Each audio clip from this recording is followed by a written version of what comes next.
The NFL season has arrived. This is week 1 of the 2022 NFL season. And I am a big fan of a lot of the games this week. I don't think there is a better way that we could begin the NFL season. I mainly like the storylines this week. I think there are so many storylines to keep track of. It all kicks off Thursday night between the Bills and the Rams in what will be an exciting game, and I can't wait to watch that. We've got Baker Mayfield's revenge game against the Browns. We've got Russell Wilson's return to Seattle.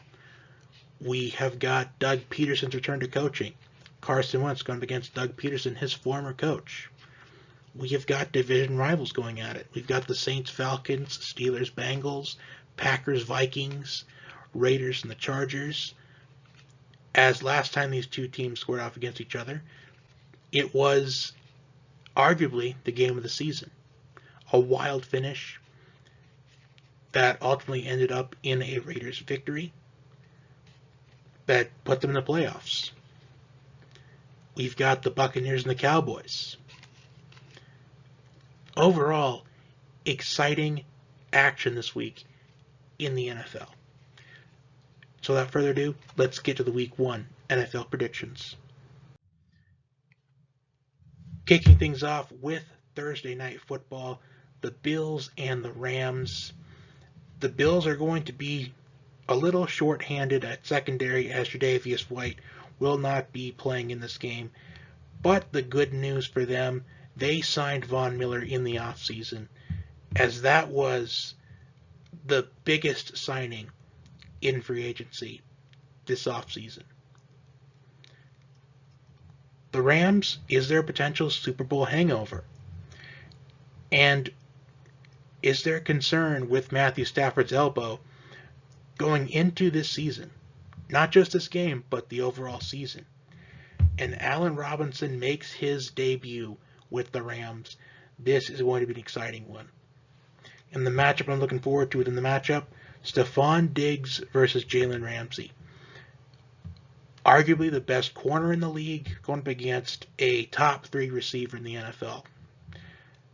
I think that is a big part of where this game will be won.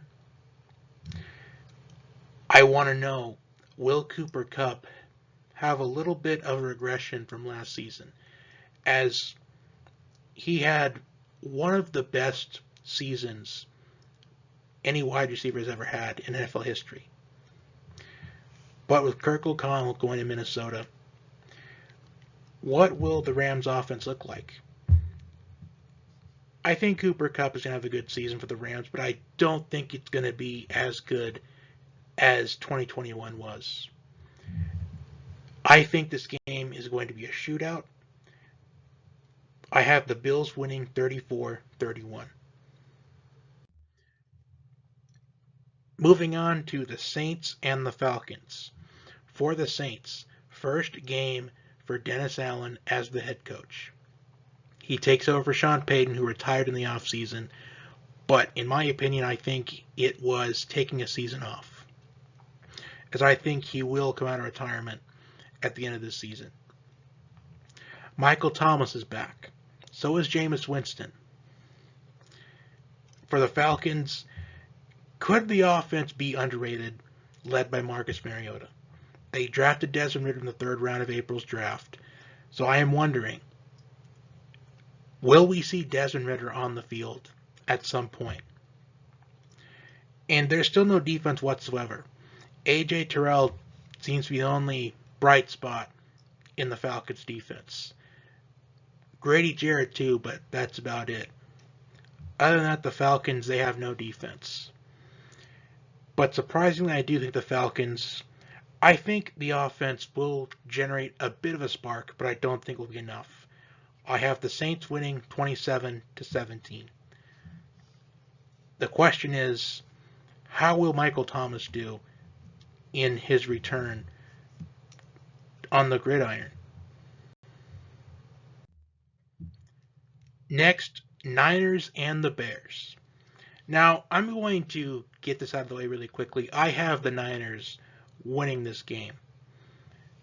The first full season with Trey Lance under center for the 49ers. The big question is, how long can the Bears stay in this game, and can Justin Fields extend plays? I think he has the ability to do so. But the 49ers, they have one of the best defenses in the entire NFL.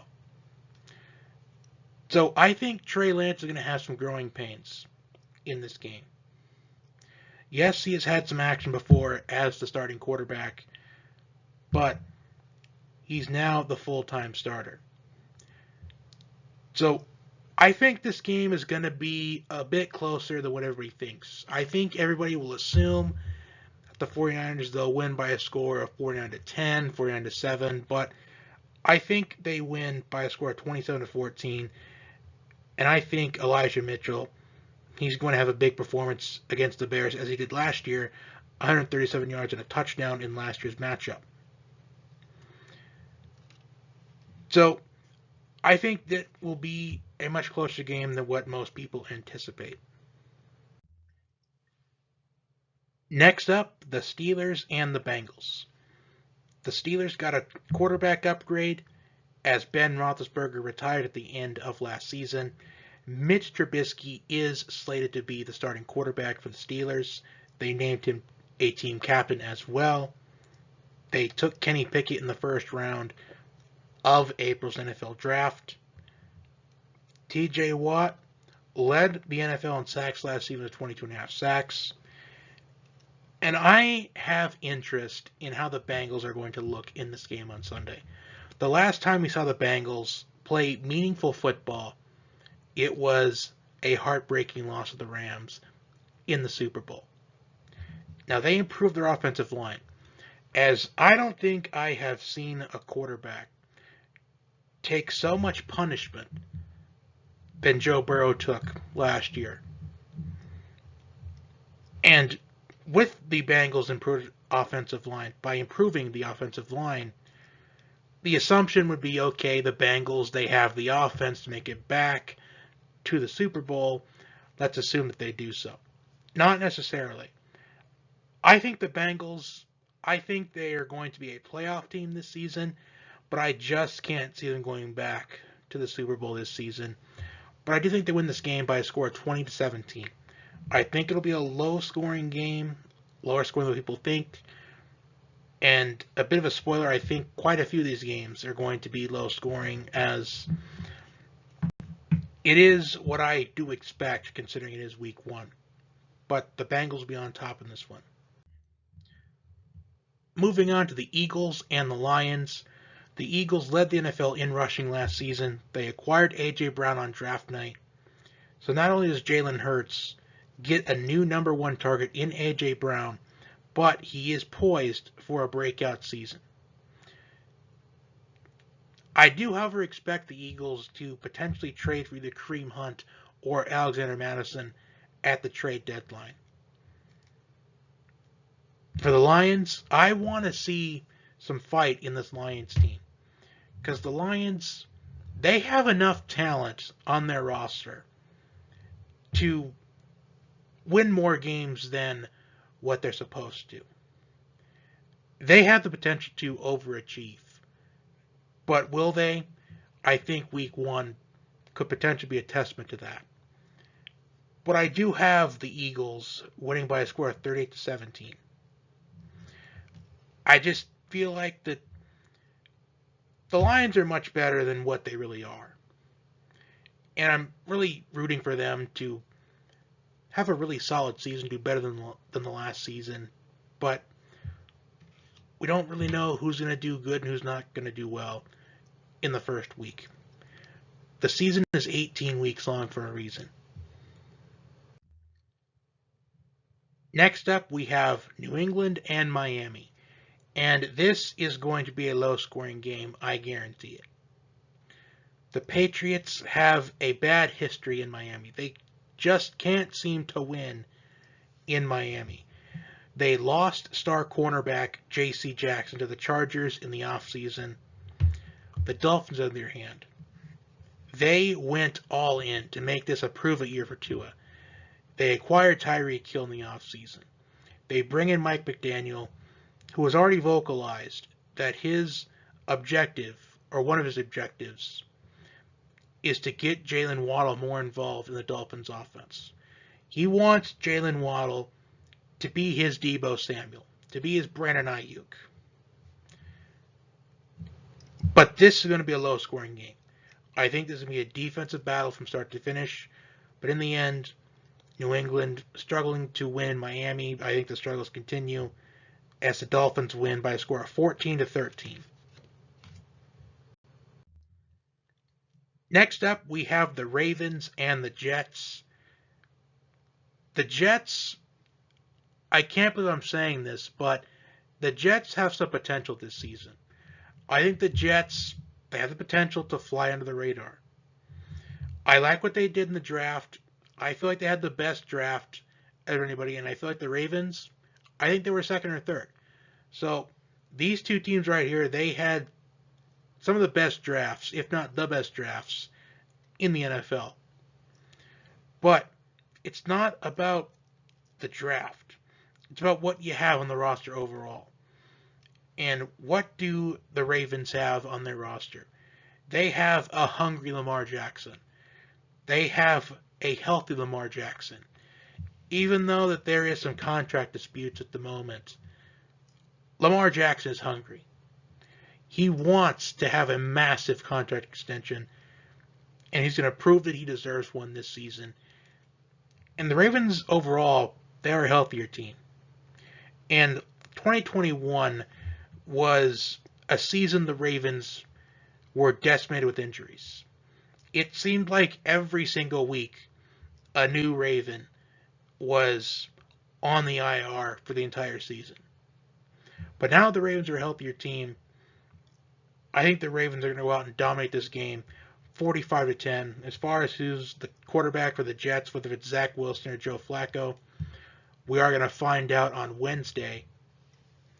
But it doesn't matter. The Ravens, I think, are going to dominate. I think Lamar Jackson's going to have about 4 or 5 total touchdowns in this game. And it's going to be a very ugly game for the Jets and their fan base. Moving on to the Jaguars and the Commanders. Doug Peterson is back on the sidelines as the new Jaguars coach, taking over for Urban Meyer, who not only got caught in 4K, but he allegedly kicked a player, he threw his assistant coaches under the bus, he essentially threw everybody under the bus.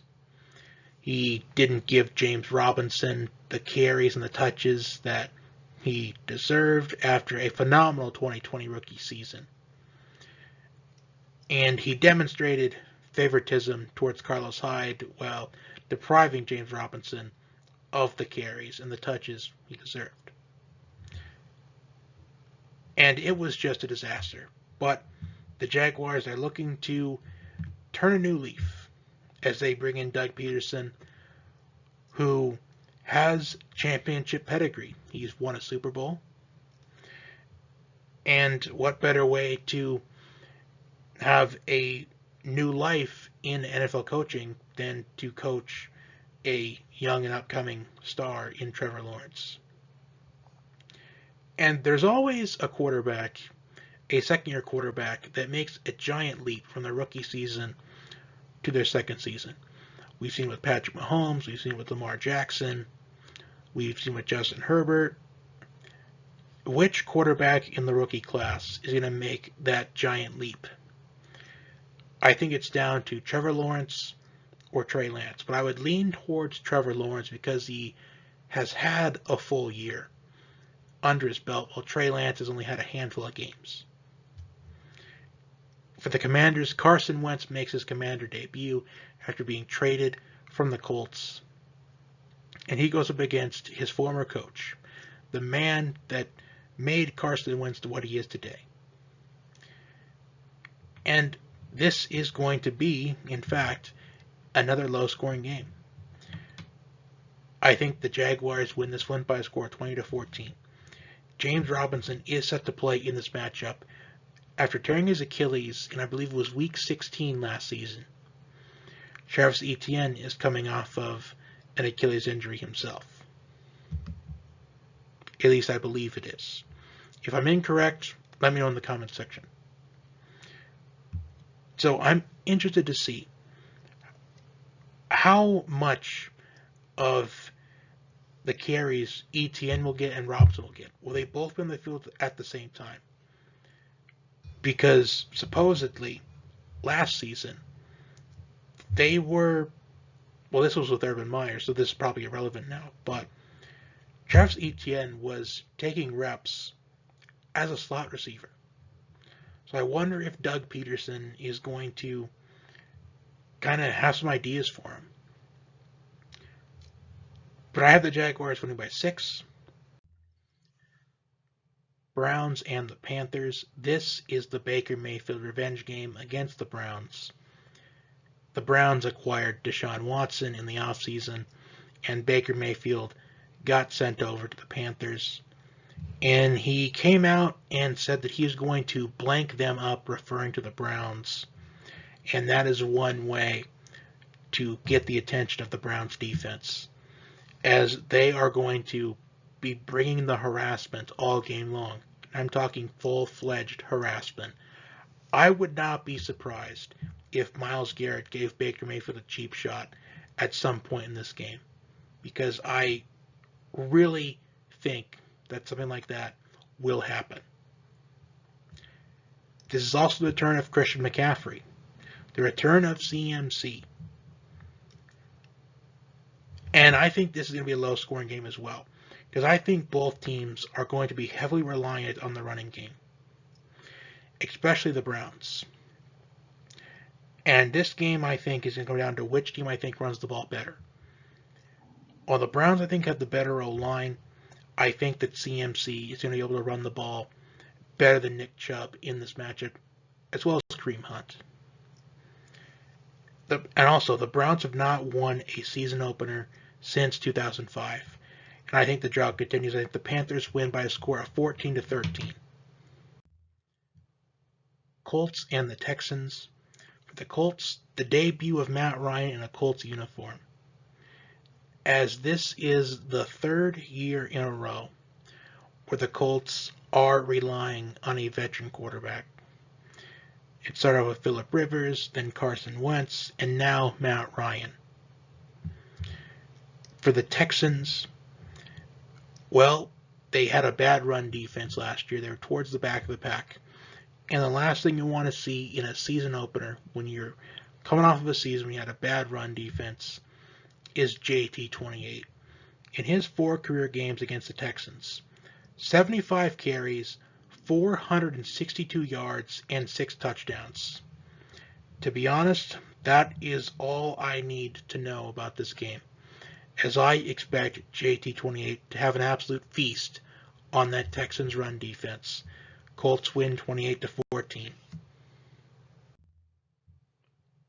We're now getting into the late afternoon games, the Giants and the Titans. Saquon Barkley is back for the Giants.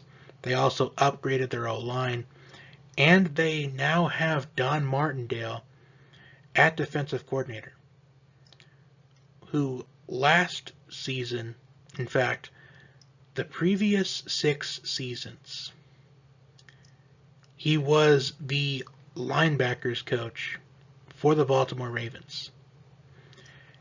And the Ravens, last season was a complete fluke for the Ravens defense, as they were decimated with injuries.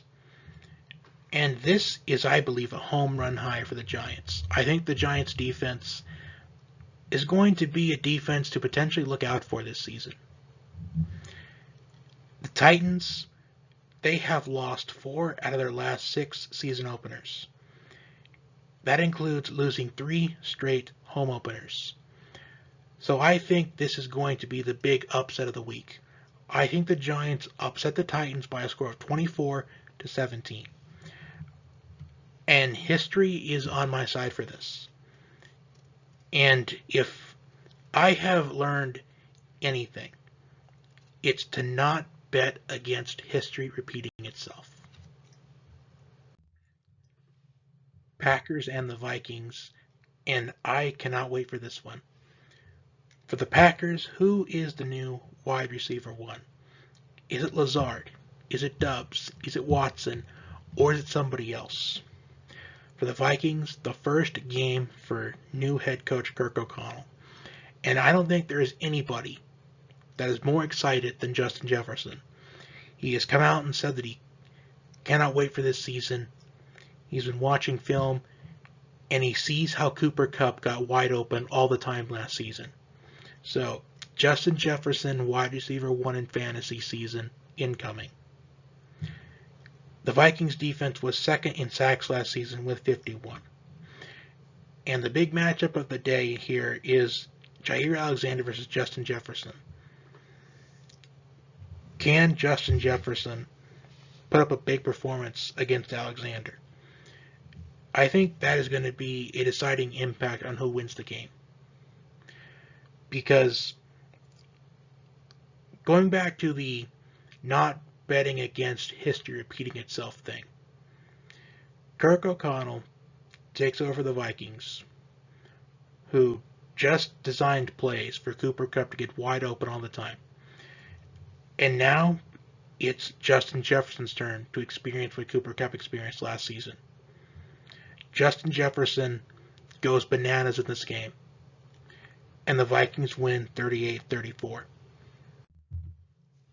Next, we got Kansas City and Arizona.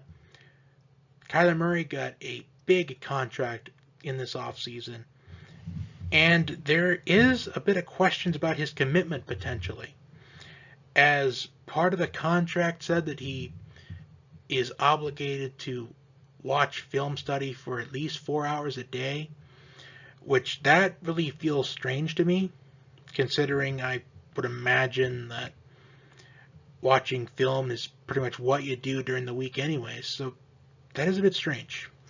DeAndre Hopkins, suspended for the first 6 games of the year. So they acquire Hollywood Brown in the offseason, in fact on draft night. So I expect Murray and Hollywood Brown to connect quite a bit in these first 6 games of the year. In fact, they're reunited as they were teammates at Oklahoma. Well, Kansas City, on the other hand, they have 7 consecutive Week 1 wins. And their defense, I'd say it has improved quite a bit. In fact, I expect some improvement. But maybe not right away. I could really see the Cardinals pulling off this win. But with Kansas City winning 7 straight Week 1 games, I have Kansas City winning 31-21. Raiders and the Chargers, the last time we saw these two face off was arguably the game of the regular season, in what was absolute insanity and must-see TV. And I cannot wait for this matchup. I expect an offensive showdown. I expect both quarterbacks here to throw for over 320 yards in this game, as Carr and Herbert were both top 5 in passing yards last season. Derek Carr is reunited with college teammate Devontae Adams. The Chargers improved their defense heavily by signing J.C. Jackson. And as far as this game is concerned, I am going to go with the Raiders 31-30. The Chargers, I find them to be the Nebraska Cornhuskers of the NFL. A team that has a lot of hype around them every single season, but once the season begins, they go back to their old ways and by losing one possession games. So I have the Chargers losing another heartbreaking game by one possession. Raiders on top 31-30. Sunday Night Football, the Buccaneers and the Cowboys. And this is going to be a barn burner. As the Buccaneers and Cowboys, they were 1-2 in total offense last season. And this is potentially Tom Brady's swan song season. He retired in January, but came out of retirement in the middle of March after a conversation with Cristiano Ronaldo. And I am 100% certain that that conversation inspired him to come out of retirement. So I anticipate that this is his swan song season. And the determining factors of picking a winner here. How will the Cowboys overcome adversity on their offensive line, as they are already decimated at offensive line? And the big matchup of the night, Mike Evans versus Trevon Diggs. Trevon Diggs had 11 interceptions last season. But the only reason why he did was because he was getting constantly targeted and picked on. He was getting bullied by quarterbacks, knowing that he's not that good. So if you have Mike Evans on your fantasy team, you should win your matchup this week. I'm guessing 11 catches, 115 yards, and maybe 2 touchdowns to go along with that. I have Tampa Bay winning 31-28. But I will give you a tip here really quickly here. Whoever loses this game, bet on them to win next week, because these are 2 of the NFL's darling teams, and there is no way the NFL wants to have either of them start off the year 0-2. So whoever loses this game is a lock to win next week. Monday Night Football, the Broncos and the Seahawks. Russell Wilson's Denver Bronco debut, going up against his former team on the road in Seattle.